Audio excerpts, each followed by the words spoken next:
the city, blues in the city, we move. Sin City, ride with me and stay cool.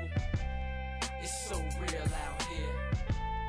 It's so real out here. In the city, blues in the city, we move. Sin City, ride with me and stay cool. Welcome to the show. I'm AJ Ali. Thanks for watching Straight from the Streets again. We have a very interesting show again for you today. We have our co-host Darryl Walls, and we have Mr. Eric Green, and we have Lucky here. Now, please introduce the chairman for us, Mr. Green. Sure. My name is Eric Green. Of course, I'm the founder and CEO of Everyone's Youth United, and this is my partner, Lucky Guerra, president of our board of directors. Alrighty. We're glad to be here. It's really a pleasure to have you here. Lucky. Thank you, Ali. Alrighty.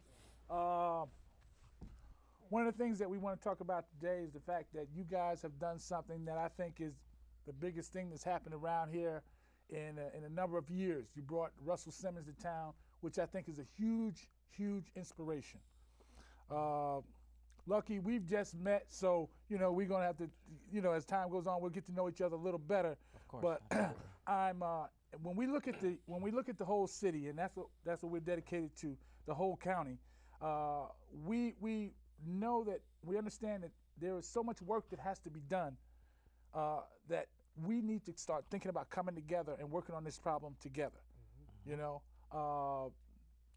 Green, tell us a little bit about how you happen to be able to bring Russell Simmons to this area. Well, I think it was probably started with me just having the passion to, once I got here to St. Pete, to work with kids, which was interesting that I attended St. Pete College and redirected my major into youth development. Once I did that and began to have a passion to continue the work with them, help to direct them, give them some options and some better choices. Looked at other opportunities of how could we truly pull teens together, attract them, and that's probably the key word. And some years have passed. Russell and I grew up together as childhood friends. We had a passion, and I spoke about at our banquet that he was the keynote speaker of, and it was the passion of playing baseball. And I made it a very important message that we had a passion to where we would practice in the middle of the street in the freezing cold because we had a passion to play baseball, and we got really good at it. And then we parted, and I went in the military. Since I've gotten involved with this, of course, Russell is doing the same thing, but on a national level around the world. Whether it's black, whites, Chinese, you name it. He is bringing a message to them and helping them to figure out a way to make some healthy choices. And so here we are doing somewhat of the same things, having somewhat of the same passions, and I'm on a smaller scale here in Little St. Pete. But I connected with him, and opposed to us just shooting the breeze, it was more now of, hey, Russell, this is what I'm doing down here, and you're doing it on a tremendously big scale. I need you to come down and help me with my mission and my vision. And fortunately, as big as he may be, I think two things played a part. One, that he was a childhood friend, and secondly, because that's what he does. And so putting those two things together, he decided to get on his jet and come on down and help his homeboy out. Yeah. Mr. President, we really have to be thankful to the Lord for the things that are developing here, because, the condition that our youth are in at this point, in the last 20 years, from 89 to now, the prison population has doubled. It's getting worse, Mr. AJ. It's getting worse, and people like Eric and ourselves and other groups that's dedicating their focus to youth is really needed. And a lot of people say it's going to take a miracle to turn this thing around. And guess what? You're looking at miracles right here. It's not easy. Like you say, like the key word was attraction. You have to have something to attract the youth. You have to have something to gain their attention. Even in the churches, the youth are falling out of the churches. I met one girl at our local church over at Friendship Missionary Baptist Church.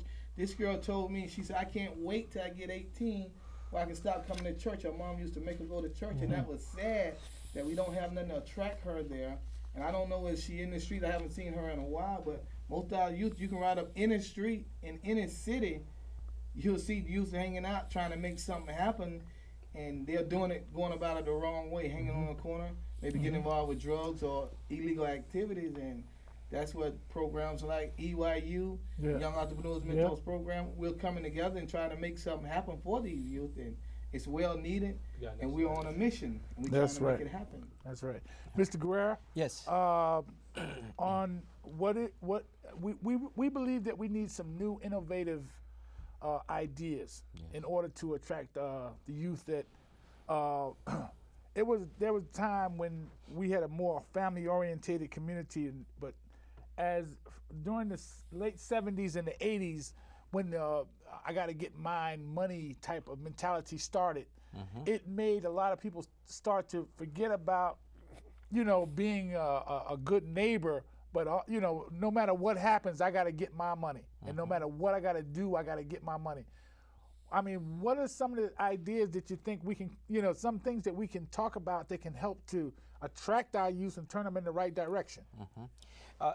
When I first met Eric, one of the reasons why he appealed to me and his program was the fact that he had a very unique approach, and it goes to what Daryl was talking about, that we applaud the work that every church does, that every Boys and Girls Club in the country does, that every organization that tries so hard, we support it. But we realize that, unfortunately, our children need to hear the message from various perspectives and angles. And when we miss them at one point, and we use the analogy, we're like outfielders. Once the churches who are in the infield miss one of those, we're back there trying to catch them. We hope that we can create more organizations like EYU. We hope we can duplicate EYU in every community. Yes. Because we take them as they are.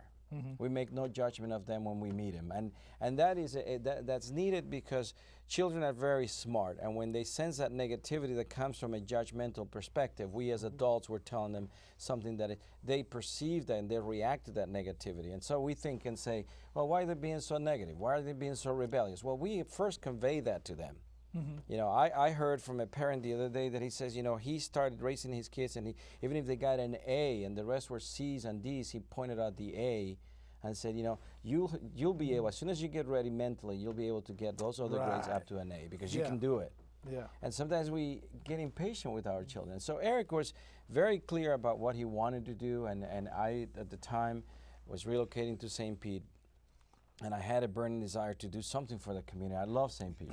I fell in love with St. Pete the first time I came. I think everybody has that experience. I had it. And when I went to the south side, took me 15 minutes. Yeah.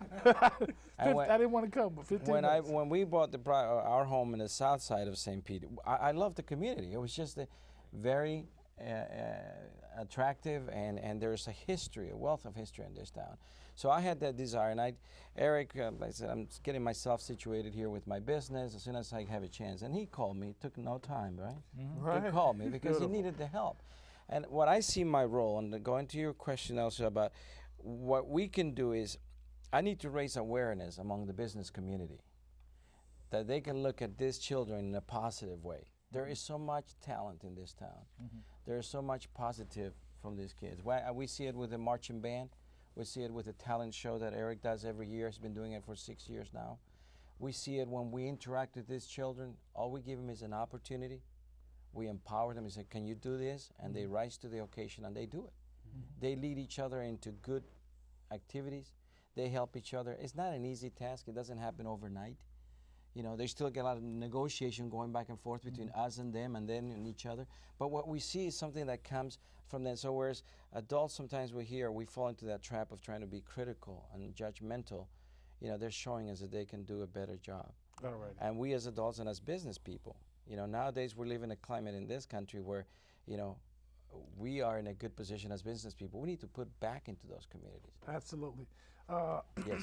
We want all of our viewers to understand that this show is dedicated to unifying the mature minds in Pinellas County to work on the problems that we have together. Let's stop worrying about petty differences and take the high road and come together and deal with. Someone once said that if you want a great opportunity, find a great problem. Yeah. And I believe that's true. Just like Newark, New Jersey, where I was born and raised, the South St. Pete reminds me of it in a lot of ways because we had very few African American businesses. And actually, my family had been in business since 1961.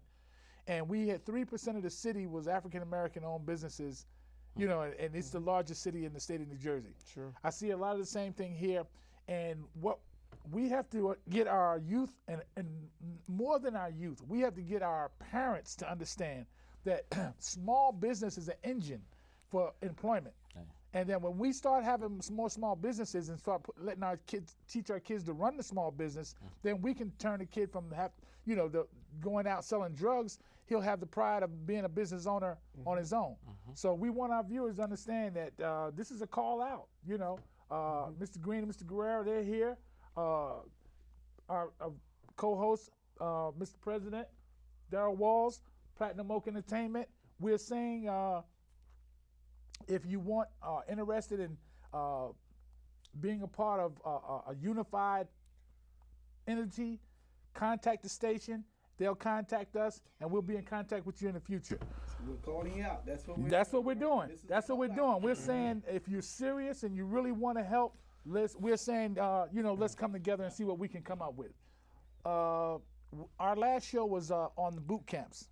And we want to pose this question because it's an ongoing issue that we want to address. And what the question is, should we have closed boot camps or should boot camps stay open? I think boot camps have had a certain degree of success in the past. What we have to understand, though, is that that's not the only solution, and should not be the one that's approved and pursued. You know, it's easy for us as parents to say, in discipline, I got, and then we pull out the whip and we think we're going to straighten them out that way. But in this time and age, children are very smart. By the age of 8, 9, and 10, you need to start a dialogue with them.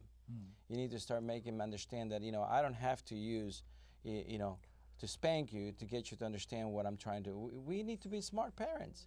They're being smart kids. They're challenging us, and we want them to challenge us because in the real world they need to be able to face their issues and become their own person. But if we use discipline and this harsh discipline all the time, and in all kids, we're going to see more failures than successes. And that's where I think that I personally feel like, by the time the child is already 8, 9, and 10, there's a lot of information that they've already received where they are smart, and we need to start a dialogue and not rely on physical punishment or a strict discipline. Okay. And that's I think we need to find better ways. Yeah. Well, I totally agree with you that boot camps is just one area that can help a part of the segment of the community, because actually I think that putting a young person in prison with hardened convicts is a bad idea if it's his first time going down. You know what I mean? He should be around other young people his age so that, we can try to form some sort of hope. Right. You know what I mean? Because we had a deli in Newark, New Jersey, and for 18 years we were on a corner with a big video game room and a deli, and I actually saw a whole neighborhood of kids grow up. I saw a lot more of them become drug dealers than I saw go to college. And what happens is when there is no hope, right? Like Reverend Jesse Jackson always says, keep hope alive, but what about the kid that doesn't have any hope at all? Right. See, what about the kid whose parents were drug users, drug addicts? You know what I mean? That kid grows up with that image in front of them, and that there's no hope at all. So the fact that they changed the boot camps, you know what I mean? But I think that we still need to keep them. We still need to have them there as a way, other than sending kids down to state prison. It's just another avenue, but I have a different perspective because people are still caught up. Okay, what worked in the 90s don't work in 2000. Doesn't necessarily. This world is spinning so fast, and like you were saying, kids are learning so fast and faster every day, and the world changes so fast. And what you did in the 90s, you can't do in 2000. And another thing that has our hands tied is that these school systems, it started in the school system, and the school system have a section where if you're a troublemaker or whatever, they push you over to the side or push you in this class. But the rest of the troublemakers, quote unquote, and then you're around the same kind of people that you are, and you're really not learning nothing, and eventually you're dropping out of school. And you're out there getting in trouble doing different things, and that's no good. And they have to find another solution for us, the school systems. You know, like AJ and myself, you know, we coming from another side of the street for us being in trouble when we was coming up, you know what I'm saying, doing time in prison. And that's no secret. Everybody's aware of that. That's no secret to us. And we have a certain mentality that, okay, if you've been educated, went to school and all of that, you don't really understand what kids, I'm not saying you